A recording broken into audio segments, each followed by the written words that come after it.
Navbharat has got online the son of Krishnanand Ray, the man who was murdered by Mukhtar Ansari. Piyush Rai is speaking. Let's listen in. इसके अलावा कोई चारा नहीं है कहने का। और मेरा मानना है कि समाजवादी पार्टी ही किसी अपराधी के बीच में उसका धर्म देखती है। अपराधी किसी भी धर्म का हो, चाहे वो हिंदू हो, मुस्लिम हो, वो समाज का सबसे बड़ा विरोधी होता है और वो अपराधी होता है। और मेरा मानना है कि मुख्तार जैसे अपराधी का कोई धर्म नहीं है, उसका केवल एक ही धर्म है, अपराध। लेकिन पीयूष, मैं अगर उस समय से बातचीत करूं, अगर आप इस बारे में बता सके जब कृष्णानंद राय की हत्या हुई, जिस तरीके से ये मामला आगे बढ़ा, मुख्तार अंसारी का नाम उसमें आता है, इस दौरान ये पूरे इतने साल कैसे बीते? देखिए, बिल्कुल ये घटना तो तभी हो पाई जब उस समय समाजवादी पार्टी की सरकार के संरक्षण में मुख्तार जैसे टुच्चे गुंडे ने इस घटनाक्रम को अंजाम दिलवाया था, और जिसमें मुन्ना बजरंगी और समेत कई बड़े बड़े अपराधी शामिल थे। ठीक है, उस समय के सरकार के परिसर पे मुकदमे का फैसला नहीं हुआ, लेकिन पूजनीय महाराज जी की जब सरकार आई, जब ट्रायल्स कोर्ट के सही तरीके से होने लगे, तो इनको MP MLA कोर्ट ने उसी मुकदमे में 7 साल की सजा दी, इनके और इनके भाई को भी। और मेरा मानना है कि देखिए, कोर्ट की प्रक्रियाओं में, हमारे आपके जजमेंट में भले ही देर हो, लेकिन चाहे वो अल्लाह हो और चाहे भगवान हो, उसके दरबार में कभी देर नहीं होती है। तो इस रंजान में सीधी प्रतिक्रिया आपकी जानना चाहूंगा समाजवादी पार्टी और कांग्रेस को लेकर के, क्योंकि ये दोनों पार्टियां वो हैं जहां समाजवादी पार्टी के नेता IP सिंह हो, अब कांग्रेस के नेता पप्पू यादव हो, दोनों दुखी हैं इस बात को लेकर के कि मुख्तार नहीं रहे, और साथ ही साथ ये आरोप लगा रहे जो कि ज्यादा गंभीर है कि सरकार की मिलीभगत है इसमें। तो दुखी होना लाजमी है, मुझे लगता है कि उनका दुखी होना लाजमी है, क्योंकि उनकी राजनीति हमेशा तुष्टीकरण की रही है। और कभी भी, जैसे कि मैं भारतीय जनता पार्टी से जुड़ा हुआ हूँ, मेरे पिताजी विधायक थे और मेरी माताजी विधायक रही हैं, तो मेरे तुष्टीकरण की राजनीति करने वालों को मुख्तार के मृत्यु होने पे दर्द है, क्योंकि वो एक अपराधी में एक धर्म को खोजते हैं। और मेरा मानना है कि किसी भी अपराधी का कोई धर्म नहीं होता है, इसीलिए आज इन सबको। और चलिए पीयूष, मैं आगे आपसे बातचीत करते रहेंगे, लेकिन ये तस्वीर देखिए गाजीपुर का मोहम्मदाबाद इलाका, वहां पर किस तरीके से पेट्रोलिंग बढ़ गई है। गाजीपुर का मोहम्मदाबाद इलाका, जैसे लोगों तक ये खबर मिली, लोग घर के बाहर भी आ गए हैं, क्योंकि इस पूरे इलाके में रुतबा एक अलग तरीके से मुख्तार कर रहा है। और आशुतोष हमारे साथ लगातार जुड़े हुए हैं। आशुतोष भी मेरी बातचीत सुन रहे हैं, आवाज सुन रहे हैं। आशुतोष, ये पूरा इलाका एक अलग तरीके का रुतबा मुख्तार अंसारी का, फाटक नाम है मुख्तार अंसारी के घर का। आप अपनी बात पूरी करिए, मैं तस्वीरें आपको बता देता हूं। पूरे इलाके को किस तरीके से छावनी में तब्दील कर दिया है। स्क्रीन के जिस हिस्से में भी आपकी नजर जाएगी, सिर्फ और सिर्फ पुलिस के जवान नजर आएंगे। आप गिन सकते हैं, आपकी गिनती नहीं रुकेगी, आप गिनते जाइए। चारों ओर पुलिस के जवान नजर आएंगे। पैरामिलिट्री फोर्सेस को लगातार डिप्लॉय किया जा रहा है। तो ये मुख्तार का घर, गाजीपुर मोहम्मदाबाद शहर, मोहम्मदाबाद का ये पूरा इलाका, उस पूरे इलाके को छावनी में तब्दील कर दिया गया है। और फ्लैग मार्च, क्योंकि मुख्तार के घर पर लोगों की भीड़ जुटनी लाजमी थी, इसका अंदाजा है प्रशासन को, इसलिए उतनी ही तादाद में पुलिस के जवानों की भी तैनाती की जा रही है, ताकि मुख्तार के समर्थक वहां पर अगर जुटते हैं, जो कि जुटना शुरू भी हो गए हैं, वहां पर शांति व्यवस्था बनी रहे। आशुतोष, पुलिस वालों की गिनती रुक नहीं सकती है, इतनी ज्यादा तादाद में डिप्लॉयमेंट हो चुकी है। पूरा ये मोहम्मदाबाद बड़ी तादाद में मुख्तार के समर्थक, मुख्तार के घर का नाम फाटक, और थोड़ी देर पहले मैं जो घर का जिक्र कर रहा था, मैं आपके पास आऊंगा। अनिल हमारे साथ जुड़ चुके हैं। अनिल जरा तस्वीरें दिखाइए। पूरी तरीके से छावनी में तब्दील कर दिया गया है मोहम्मदाबाद को। हाँ, हेलो, बोलिए जी। इस वक्त हम जो है मोहम्मदाबाद के फाटक पर पहुंच चुके हैं।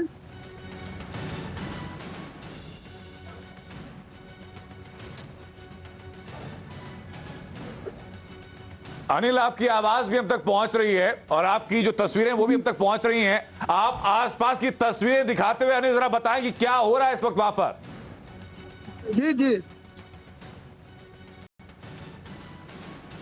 हेलो अनिल, आप बोलते रहिए, आपकी आवाज आ रही है। तस्वीरें दिखाइए और अपनी बातचीत भी रखिए।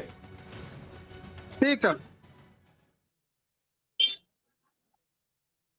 हाँ, जी, यहाँ पर देखा जा सकता है कि जो फाटक पर लगातार भीड़ लगी हुई है, पुलिस फोर्स भी है, स्थानीय नागरिक भी हैं और जैसे ही सूचना मिली लोग जो है अपने घरों से निकलकर जो बाहर आ चुके हैं, जबकि सुरक्षा को लेकर जो पुलिस फोर्स और पुलिस के आला अधिकारी भी मौके पर पहुंच चुके हैं। जी अरे जरा अपने फोन को अगर आप भीड़ की तरफ घुमाकर दिखा पाएं कि आपके आसपास की तस्वीरें और क्या हैं, ये वो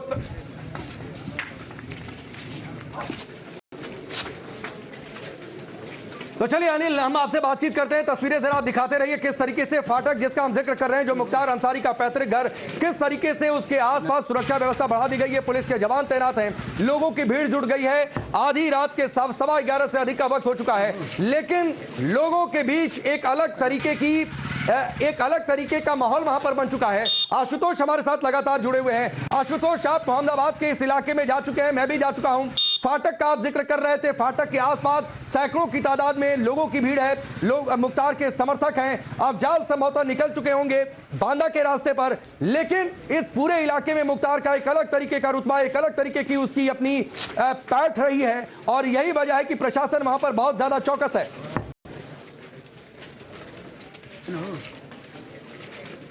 देखिए, अगर मोहम्मदाबाद की बात करें तो मोहम्मदाबाद में पिछले 2 दशकों से लगभग मुख्तार अंसारी के परिवार की ही सल्तनत चलती रहती थी।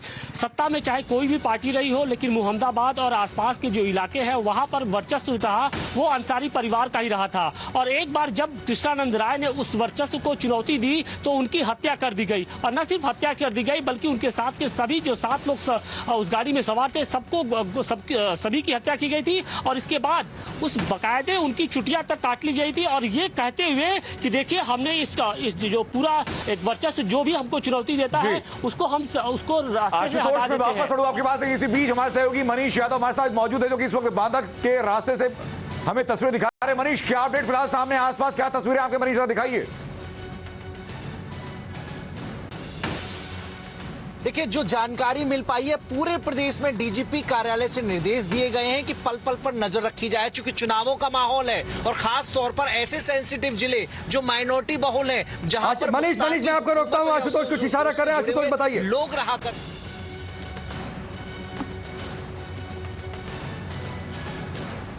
बिल्कुल, देखिए यहाँ पर वाराणसी में भी एडीजी जोन है वो इस वक्त हाई लेवल की एक मीटिंग कर रहे हैं, जिसमें मऊ के साथ साथ जो गाजीपुर के एसपी है उनकी बैठक चल रही है। इसके अलावा चंदौली और जौनपुर के जो एसपी है उनके साथ भी बैठक चल रही है। कोशिश ये की जा रही है कि कल जब मुख्तार अंसारी का 100 यहाँ पर पहुंचेगा तो कानून व्यवस्था को किस तरीके से बनाए रखना है, इसको लेकर एक अहम बैठक की जा रही है। और इसके साथ ही सोशल मीडिया पर खासतौर से निगरानी रखने की अपील की जा रही है। निर्देश दिया जा रहा है कि सोशल मीडिया पर किसी तरीके की कोई अफवाह न फैले। देखिए, दरअसल ये जो पूरा इलाका है पूर्वांचल का, लगभग 1 दर्जन ऐसे जिले हैं जहां पर मुख्तार अंसारी की लंबे समय से पैठ रही है। और खासतौर से मऊ के साथ साथ जो घोसी का इलाका है, चूंकि चुनावी माहौल चल रहा है, मुख्तार अंसारी के जो बड़े भाई है अफजाल अंसारी, वो खुद लोकसभा चुनाव में इस बार प्रत्याशी के तौर पर चुनावी मैदान में है। इसके अलावा देखिए, अतीक अहमद की बात अलग थी। अतीक अहमद का जो परिवार था वो सिर्फ अतीक अहमद के आसपास सिमटा था, लेकिन अगर मुख्तार अंसारी की बात करें तो मुख्तार अंसारी का एक लंबा चौड़ा कुनबा है और उसका एक लंबा चौड़ा राजनीतिक इतिहास भी रहा है। मुख्तार अंसारी का जो बड़े भाई है अफजाल अंसारी, वो खुद 2 बार से लोकसभा सांसद रह चुके हैं। इसके अलावा वो 5 बार के विधायक भी रह चुके हैं। मुख्तार अंसारी का जो भतीजा है मन्नू अंसारी, वो इस वक्त मोहम्मदाबाद से विधायक है। इसके अलावा मुख्तार अंसारी का जो बड़ा लड़का है अब्बास अंसारी, वो इस वक्त मऊ सदर से विधायक है। तो आप ये समझिए कि कितना मजबूत राजनीतिक जो पकड़ है वो रहा है। और सबसे बड़ी बात यह है कि जब उत्तर प्रदेश में योगी और मोदी की प्रचंड लहर थी, बावजूद इसके जो मुख्तार अंसारी का परिवार था, जो उसके समर्थक थे, जो उसके लोग थे, वो कहीं ना कहीं जीतते आ रहे थे। और न सिर्फ आशुतोष इसकी वजह एक ये रही है कि जेल में रहते हुए मुख्तार अंसारी का दबदबा रहता था, और मुख्तार अंसारी के दबदबे के कई सारे किस्से मशहूर हैं। गाजीपुर में आप देखिए, यूपी के जेलों में, गाजीपुर में आपको अच्छे तरीके से पता होगा कि जब गाजीपुर जेल में था मुख्तार अंसारी भंग, तो उसने गाजीपुर की जेल में तालाब खुदवा दिया था, और इसलिए तालाब खुदवा दिया था कि ताजी मछलियां खाने को मिल सके। इतना ही नहीं, जब बांदा की जेल में लाया गया था रोपड़ जेल से, 1.5 साल तक मेरी जानकारी है, इसको क्रॉस चेक कर लेंगे, कोई जेलर चार्ज लेने के लिए तैयार नहीं था। बैरक से बाहर निकले मुख्तार अंसारी तो सीसीटीवी बंद हो जाया करते थे जब सपा की सरकार होती थी। तो बिल्कुल, देखिए जेलों में मुख्तार अंसारी की अय्यासी के कई किस्से मशहूर हैं। सिर्फ तालाब ही नहीं खुदवाया गया था, बल्कि उस वक्त के तत्कालीन जो डीएम और एसपी थे वो खुद मुख्तार अंसारी के साथ बैडमिंटन खेलने के लिए शाम को पहुंचते थे। और इस बात की तस्दीक कई जो वहां पर जो उस दौरान जो गाजीपुर जेल में बंद जो कैदी थे वो भी करते हैं। और न सिर्फ गाजीपुर जेल बल्कि वो जहां भी रहा, रोपड़ जेल में कहा जाता है कि रोपड़ जेल में वो रोपड़ जेल से महज चंद कदमों की दूरी पर जो उसकी पत्नी थी आफता अंसारी वो बाकायदे एक फ्लैट में रहा करती थी। और कहा तो ये भी जाता है कि जब रात में जेल के जब दरवाजे बंद हुआ करते थे, जब आमतौर पर जब कैदी सो जाया करते तो मुख्तार अंसारी खुद वहां पर जाता था।